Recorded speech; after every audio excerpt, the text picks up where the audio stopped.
Hello, friends, class 8 social science, chapter 2 of geography, land, soil, water and natural vegetation. Friends, in this chapter we learn about the land, water and their uses and how to useful of the land and soil. First we learn about the introduction of soil. Friends, ये chapter long है इसलिए इसको हम दो video part के अंदर divide करते हैं, इसलिए ये हमारा फर्स्ट वीडियो होगा और इससे बाद सेकंड वीडियो भी होगा, तो दोनों वीडियो आप देखना जरूर, ठीक है। Now start the introduction of this chapter. Land, soil, water are the resources which belong to abiotic resources and are the most important resources, whereas the natural vegetation and the wildlife resources come under the biotic resources. First हमने आपको land, water और soil abiotic resources बताया, then explain about the natural vegetation and wildlife. This is a biotic resources. Either biotic or abiotic resources, both the type of the resources are exhaustible. दोनों resources है वो exhaustible होते हैं, इसीलिए judicially सारे जो natural resources है उसको हमें बहुत प्रॉपरली अगर उसको लॉन्ग टाइम चलाना है तो उसको प्रॉपरली यूज करना पड़ेगा। जुडिशियली हमारे जो रूल्स और regulation of the country for the world rules and also use rules of our countries, इसको फॉलो करना पड़ेगा और जो भी एनर्जी है, जो भी रिसोर्स है, उसका वेस्ट नहीं करना चाहिए। First we learn about the land resources. First we complete introduction, now second point about the land. Land is among the most important natural resources. Land covers about 30% of the total area of the earth surface. जो total area है उसका 30% of total area जो है हमारा, उसका 30% area acquired by land, और वो 30% का जो 90% area of the world population occupy only 30% of the land area. World की जो 90% पॉपुलेशन है ओनली फॉर 30% जो लैंड एरिया है उसको यूज करते हैं, और remaining of the 70% of the land area it in the either sparsely populated और इनहैबिटेड, यानी बाकी के जो 70% ऑफ लैंड है हमारे पास, टोटल एरिया है उसका 30% लैंड है, और उस 30% लैंड का 30% एरिया जो पॉपुलेशन ऑक्यूपाई करता है वर्ल्ड का, और remaining of the 70% of the land area it is used by sparsely populated और अनइनहैबिटेड, यानी कि जो बाकी 70% रिमेनिंग एरिया है उसमें कम लोग रहते हैं, बिकॉज ऑफ वो ऐसे माउंटेन है, स्लोपी है, डेजर्ट एरिया है, वैलीज है, तो ये सारे जो एरिया, इस टाइप के area, it is not suitable for living for people. Land is unevenly inhabited due to the various factor of the land and climate, water fertility of the soil etcetera. Normally, the sparsely populated or uninhabited area are because of rugged topography, steep slope of the mountain, low-lying area susceptible to water logging, and deserted area and the thickly forest area. यानी जो topography के हिसाब से जो sloppy areas होते हैं वो, mountain areas होते हैं वो, डेजर्टेड एरिया होते हैं वो, लो लाइंग एरियाज होते हैं वो, और थिकली फॉरेस्ट एरिया है वहां पे बहुत कम लोग रहते हैं। So this is not suitable for living for population. The densely populated area of the world have the plain river valley which have suitable land for the agriculture, and the huge population resides on it. Minerals richness. Land is the most important to we get all type of the minerals from the land. Minerals richness, water resources, fertility of the soil and good topographic condition are the important factors of land. Land हमारे लिए बहुत useful है. Now we learn about how to land is useful to us. Second point, we learn about how to land use to us. हमारे लिए कैसे land useful है. Land use refers to use land for the different purpose such as the agriculture, forestry, mining, building houses, roads and setting up of the industries. तो बहुत सारे use के लिए हम हमारा हाउस भी वहाँ पे बिल्ड करते हैं. Forest is also available on land. Agriculture जो फील्ड है वो भी लैंड पे है होते हैं. हम हमारी इंडस्ट्रीज भी लैंड पे सेटअप करते हैं. हम हमारा हाउस बंगलो वहाँ पे बिल्ड करते हैं, रोड भी बनाते. तो this land is many it is use for many ways. Now factors affecting land is use are also two kind of. one is the physical factors and another is a human factor. So now we learn about it.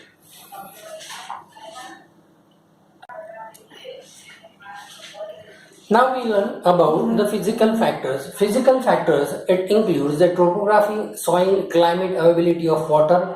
Human factors, including about the population and technology. On the basis of ownership, land can be classified as a private and community land. तो हम basis of ownership के हिसाब से land को हम to type classify कर सकते हैं. One is the private and second is the community land. Private land is owned by the individual or a family members are used for the personal purpose like building for their house या तो building built for industries. Now community land it is owned by the community for the common use. जैसे कि आपको मालूम है, जैसे कोई भी लाइब्रेरी या तो टाउन हॉल, तो ये सारे जो टेम्पल ये कम्युनिटी लैंड है जहाँ पे ये सारी चीज बिल्ड की जाती है. And can be use by anyone in the society like collection of fodder, fruits, nuts, medical herbs. This community land are also called the common property resources. The demand for the land by the people is a growing but availability of the land is limited. यानी कि लोगों के द्वारा उसकी land की demand बढ़ती जाती है day by day, but the land is limited. Land की अवेलेबिलिटी इतनी ज़्यादा नहीं है. लैंड हमारे पास जो आपको पहले ही समझाया कि ओनली फॉर 30% जो लैंड एरिया है वही हमारे लिए सूटेबल एरिया है. So it is limited. The vast change in the land use the pattern shows the cultural changes in our society. Now we learn the land degradation, landsliding, soil erosion, desertification are the major threat to the environment. तो ये इसकी वजह से जो हमारे land का जो हमारा एनवायरनमेंट है और जो ये जो लैंड जो एरिया है लैंड डिग्रेड होता है, तो ये सारे लैंड डिग्रेडेशन, लैंड स्लाइडिंग ये सारा चीज होता है. सॉइल इरोजन होता है, लैंड खराब होता है, डेजर्टिफिकेशन होता है. ये सारे जो प्रॉब्लम क्रिएटेड बाय ह्यूमन के द्वारा होते हैं. Because human set up the agriculture land, also construction activities. क्योंकि ह्यूमन जो एक्टिविटीज करता है उसकी वजह से ये सारे लैंड का डिस्ट्रक्शन होता है या तो डिग्रेड होता है. Fertile land is exploited more and lead to the barrenness of not utilize judicially. यानी जो फर्टाइल लैंड है उसका हम नॉट एक्सप्लॉइटेड हो, उसका हमें इस तरह यूज करना चाहिए कि जुडिशियली, कि यानी कि वो उसके ऊपर जो भी लैंड फर्टिलिटी के लिए है तो उसके ऊपर अलग अलग मेथड के थ्रू या तो क्रॉप रोटेशन के थ्रू हमें उसके जो नेचुरल फर्टिलाइजर है वो यूज करना चाहिए, जिसकी वजह से इसकी फर्टिलिटी बनी रहे. The over exploitation of the mineral resources are make the soil degrade. यानी ज्यादा हम जो लैंड एक्सप्लोइट क्यों होता है, बिकॉज ऑफ जो हम मिनरल उसके अंदर से ज्यादा मिनरल एक्सट्रैक्ट करते हैं और वो एक्सट्रैक्शन ऑफ द मिनरल की वजह से लैंड डिग्रेड होता है. Now the other point, the conservation of land resources. How to conserve the land? Growing of population and their ever growing of demand has led to a large scale, यानी कि जैसे population बढ़ती जाती है तो इसकी डिमांड भी बढ़ती जाती है. तो destruction of the forest cover and the arable land has created a fear of the losing these unnatural resources, और जिसकी वजह से हमारी जो ये लैंड की जो फर्टिलिटी है वो भी कम होती जाती है. हम ज़्यादा से ज़्यादा इसका यूज़ करते हैं, ज़्यादा से ज़्यादा बिल्डिंग हाउस बिल्ड होते रहते हैं, एग्रीकल्चर फील्ड को हम एक्सपांड करते रहते हैं. The present rate of the degradation of the land must be checked. The common method use of the conservation of the land resources are the afforestation, fertilisers and check on the overgrazing. तो ये जो सारे factor है कि हमें land को fertility बनाए रखने के लिए हमें ज़्यादा पेस्टिसाइड यूज़ नहीं करना चाहिए. Always use the natural fertiliser, natural fertiliser का यूज़ करने चाहिए. चेक डैम्स बनाने चाहिए जिसकी वजह से लैंड का इरोजन ना हो.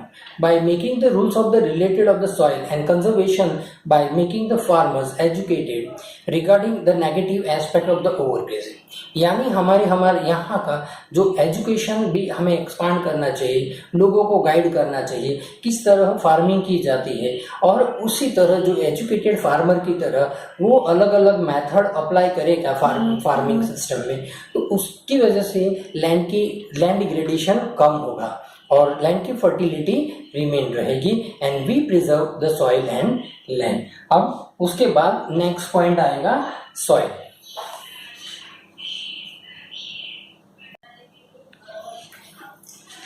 Now next point, soil. Right? Soil is the thin layer of the grainy substance covering the surface of the earth. ऊपर का जो टॉप लेयर होता है it is the most fertile layer of for the fertility.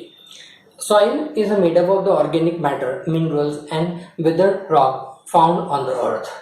जो ऊपर का जो layer है it contains the organic matters, some minerals and withered rock. जो जब सॉइल फॉर्मेशन होता है तो माउंटेन के अंदर से जैसे बारिश होती है तो जो लैंड उसके साथ वाटर के साथ होकर आती है और लैंड फॉर्मेशन होता है. It takes 100 of years to form a few centimeter of soil. Soil profile, it is refers to the layer of the structure and which spread from the parent rock to the top soil surface.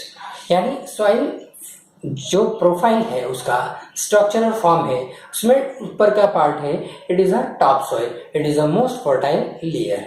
The four layer of the soil profiles are: first layer, this is a topsoil with the humus and vegetation. Then second layer, it is a subsoil with a sand, silt and clay particles in the second layer. And the third, it is the layer withered rock and materials present in the third layer of rock. जो soil structure है. और fourth layer this is a parent rock. तो ये हमारा जो soil structure है तो उसके जैसे ये सॉइल है तो ये फर्स्ट, ये टॉप लेयर, ये सेकेंड, ये फर्स्ट, ये सेकेंड, ये थर्ड और ये फोर्थ. तो ये पैरेंट रॉक बराबर. और ये जो है ये फर्टाइल सॉइल है. ये क्या है? फर्टाइल सॉइल है. इसके अंदर मिनरल्स भी होता है, ह्यूमस भी होता है, तो ये फर्टिलिटी के लिए बेटर रहती है. तो ये स्ट्रक्चरल फॉर्म इस तरह जो उसका वर्टिकली फॉर्मेशन होता है.